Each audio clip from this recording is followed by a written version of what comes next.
Hey guys, what's going on? Today we're going to talk about terminal tackle boxes and what I store in them. After my video on soft plastics, how I organize them, you guys are asking a lot about terminal tackle, which boxes are best and all that. Now I may title this video My Tackle Box Part 1, Terminal Tackle. A lot of you guys are asking for me to redo all those videos, which I may. I may wait till winter time, but we'll go ahead and title this one Part 1, that way I'm set up for Part 2. But this isn't jig heads and shaky heads and things like that. This is just hooks and weights, which I know I carry probably way more than most of you guys, but I like to have the right hook for any situation. Whether I'm using, light line, heavy line, I want the right diameter hook as far as the gauge of wire goes. Different styles of hooks and all that. I make sure that I have pretty much anything that I'll need. So let's go ahead and get into which boxes I use and what I store in them. Alright guys, for my smaller hooks and my weights, I like these waterproof Planto boxes here. And I'm not affiliated with Planto or Bass Mafia. I just feel these boxes are best for this terminal tackle. And you can see here, drop shot stuff is all labeled. I label the inside as well. Size 2, size 1, 1/0, 2/0. All my weights there are labeled. Looks like I'm out of half. Those are River to Sea tungsten drop shot weights. We got the Aaron Martin series, the Gamakatsu, swivel shots. We got some Owner and Mustad in there. So all my drop shot stuff. Wacky rig, same deal, all labeled. Size 1, 1/0, 2/0, 3/0. Those are my weighted wacky jig heads. Got those labeled as well. Then we got the O-ring tools. I believe those are the Wacky Rig R's. We got finesse, small, and large. And we're using Owner, the weedless Gamakatsus, and those are the Zappu weighted jig heads there. Weights. We got a bunch of these are True Tungsten. When they went out of business, I stocked up when I seen them clearanced out. But we got True Tungsten in there. We got Strike King and some Eagle Pro. I also got some, these are Rattling, they're the Gambler ones. I like those on a Carolina rig as well. And this is some PTL tungsten. I don't believe they carry this anymore, but got some of that left as well. So that's all for the drop shot, wacky rig stuff, and all my weights.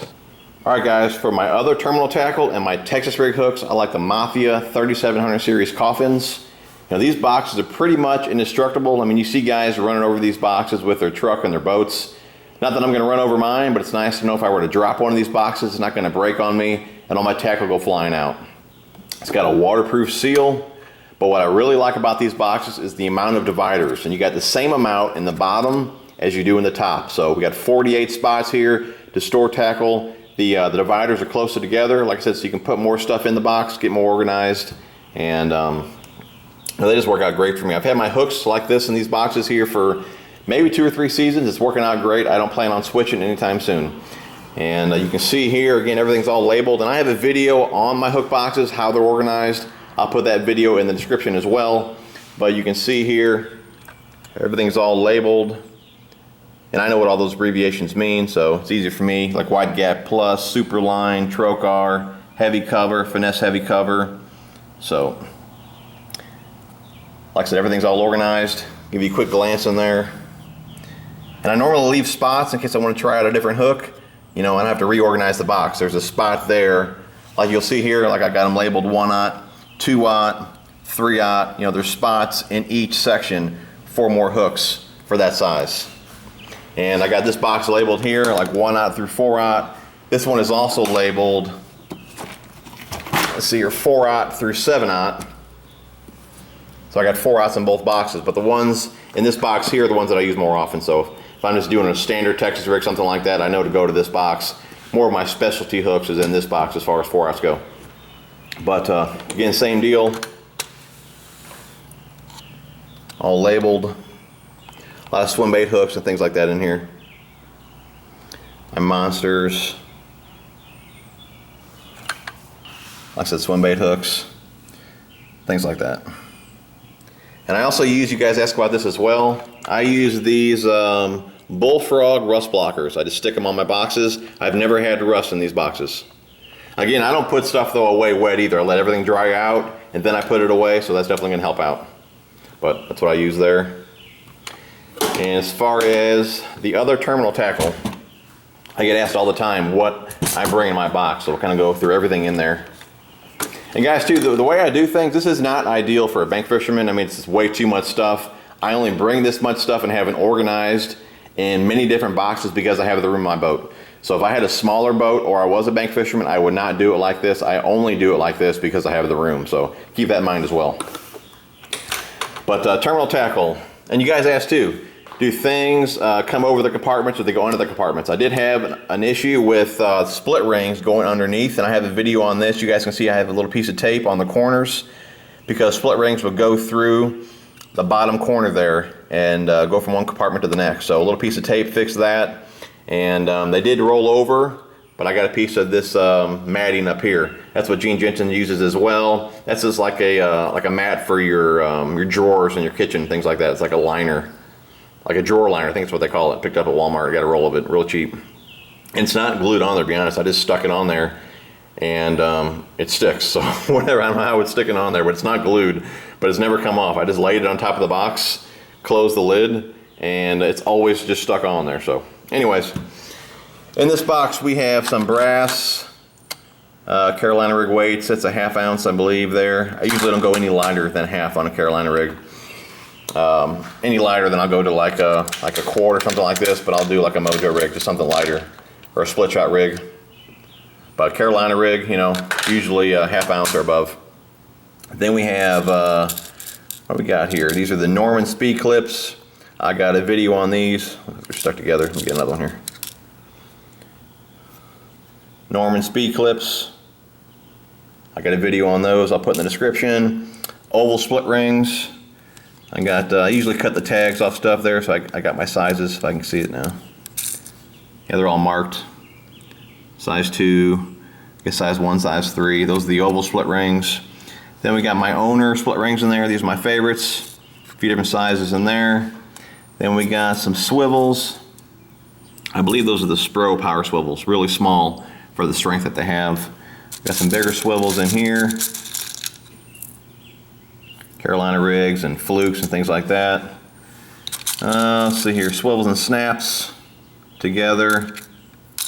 Nail weights, rattles, some more rattles in there. These are tube rattles. I got a video on these as well.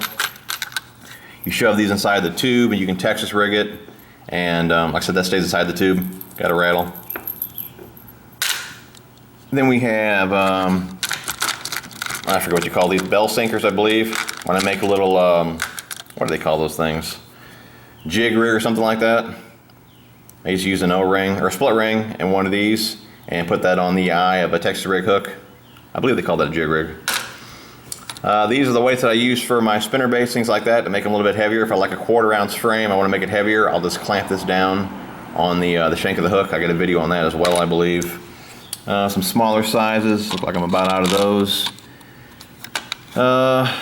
Good Carolina rig weight, like I said, or something smaller, like a little finesse type deal, Carolina rig. Clam shots. These are like a floating, they're really light, they're a floating weight. I mean, there's no weight to them, but like if you want to use like a worm, something like that, you can put this on a Carolina rig and help float your worm up, or you can turn it backwards and have like a popping worm on the surface. So that's those. Carolina keepers. We got some beads. These are parasite clips. I believe I have a video on these as well. Haven't used these in a while, but they do work good. A couple different sizes there. What are these called? I think Bub Tosh put these out. You can just put this on the front of a like a swim bait, so you can turn any swim bait into a chatterbait. I can't remember the name of these though. What we got in here? We got some black chatterbait blades. Then we got, you guys see me use these before. I usually put these on the front of swim baits, things like that. Then we got a bunch of bobber stops, things like that. We got a snip in here.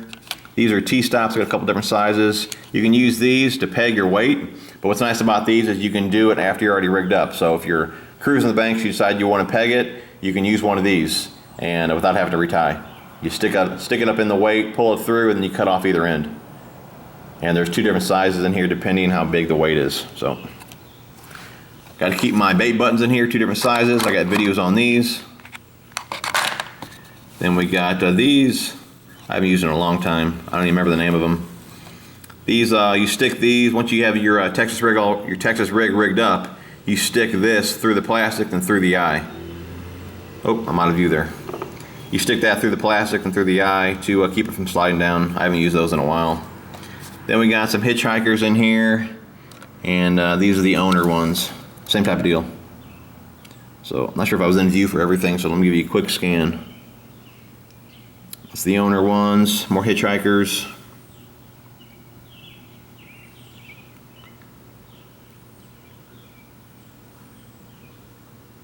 Nail weights, rattles. Swivels, split rings. And that should about do it, guys. Well, guys, that's it for my terminal tackle boxes, which boxes I use and what I store in them. Hope you guys enjoyed the video. If you did, give me a thumbs up. Thanks for watching, guys, and we'll talk to you soon.